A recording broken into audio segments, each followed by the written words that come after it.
I was amazed. The people were probably about 3 or 4 deep, just looking at this building.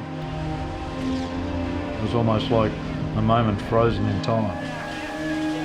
When you got flames leaping out a couple of stories high, the odds of seeing a building in so much flame again would be very slim.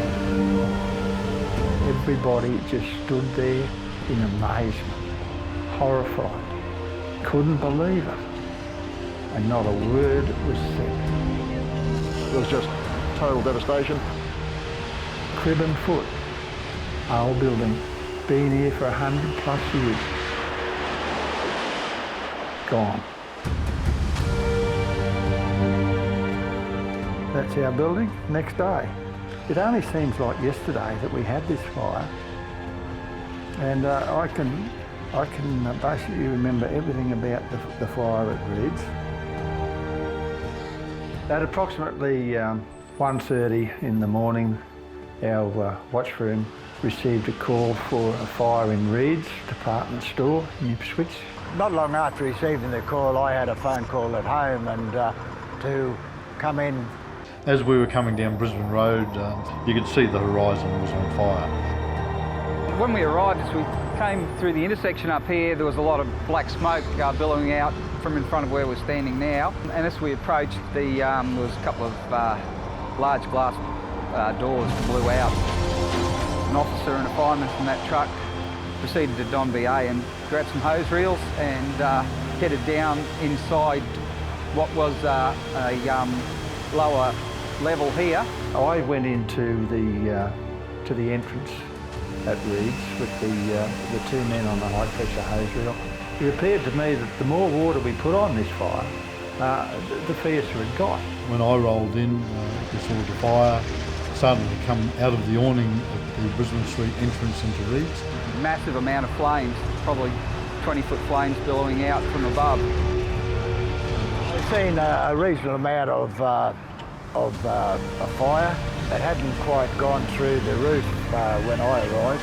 The height of it was possibly about the third level on that particular block. The fire was getting progressively bigger and bigger. We had to retreat to the footpath. Reids had a number of nooks and crannies within the base of the building, and the fire was well and truly deep-seated in there. What we hadn't realised was when the glass had broken, it had drawn a lot of fresh air. Basically, the building went from smoke showing to fully involved in a few moments, really. Completely involved the entire building from Bell Street to the end of the hardware store, which is just short of the railway station down the end of Bell Street. Within 10 minutes, I said to myself, well, what we've got to do is contain this fire. This is the original fire report. The word back from me to the watchroom attendant at 2:26 was Reids well involved, case 3, 14 handheld lines and 4 monitors in use. I think nearly every hose in the area was used that night, so. There were crews scattered everywhere. We had crews all the way down Bell Street, had crews up down the laneways, what is now the laneway there. We're around the other side in Nicholas Street, on roofs. We had council turncocks come in and divert water into the centre of town. Just pouring water on it to try and contain it. Make sure it doesn't go anywhere. We can't save it. You were too busy hanging on to the hose to be too worried about anything else.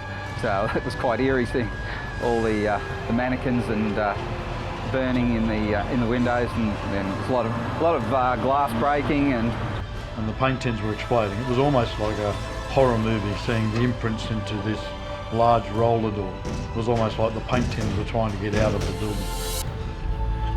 The duty crews that were on that night did an excellent job of positioning or being positioned in places where they could cover the fire and prevent it from spreading to other buildings. There's some good comments here. Brigade's best in this state, proud to belong, well done to everybody. The top end of the building here in Brisbane Street, there's actually a firewall to the next building, a solid brick wall, and that is where the fire went to. From the general manager of Reids, your office did an exceptional job under very difficult circumstances. It was largely due to their efforts that the fire did not cause considerable more damage. At the end of it, there was just sort of, apart from a couple of beams around, there was just nothing left. Came around the corner at about 6:30 in the morning, and Bell Street looked like a bomb had hit the place. Across Main Street here, the town clock across the road, the face had melted. Nothing left to save. Nothing left to save at all.